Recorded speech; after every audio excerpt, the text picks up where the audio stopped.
हमारे हिंदू धर्म में राम नाम सत्य है का विशेष महत्व बताया गया है। कहते हैं इस नाम का 3 बार जप करने का फल 1000 बार किसी भगवान का नाम लेने के बराबर बताया गया है। अंतिम संस्कार के समय जब शव को ले जाया जाता है तब राम नाम सत्य है बोलते हैं, जबकि किसी खुशी के समय इन 4 शब्दों को नहीं बोला जाता है।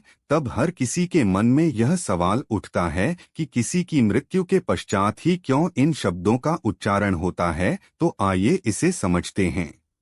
नमस्कार दोस्तों, आप सभी का हमारे चैनल पर स्वागत है। ऐसे ही ज्ञानवर्धक वीडियो के लिए हमारे को सब्सक्राइब करें। राम नाम बोलने से क्या होता है? जब अंतिम संस्कार के ले जाते समय राम का नाम लिया जाता है, यह शब्द जिसकी मृत्यु हो गई उसके शव के साथ चल रहे सब रिश्तेदार और परिजनों को यह ज्ञात करवाना होता है कि जब किसी की मृत्यु होती है तब वह कुछ अपने साथ नहीं ले जाता। व्यक्ति अकेला आता है और अकेला ही जाता है। शरीर निश्वर है और आत्मा इस जीवन चक्र से मुक्त होकर संसार की मोह बंधन से मुक्त हो गई है।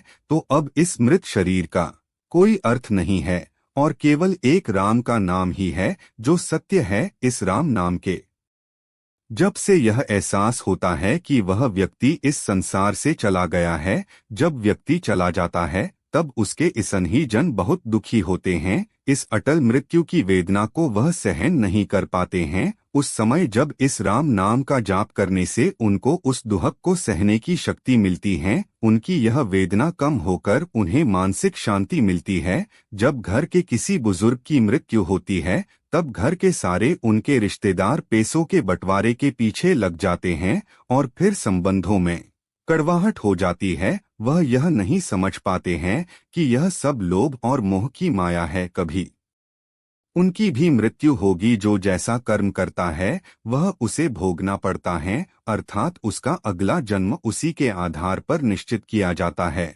पर इस संसार रूपी माया को कोई नहीं समझ पाता। जो समझ जाए वही ज्ञानी कहलाए। इसीलिए जब शव को ले जाया जाता है तब राम नाम सत्य है का जप मृतक के लिए नहीं होता बल्कि उनके स्नेहीजन रिश्तेदारों के लिए होता है कि वह समझ सके कि मृत्यु अटल है और राम का नाम ही सत्य है। हम आशा करते हैं कि यह जानकारी आपको अच्छी लगी होगी।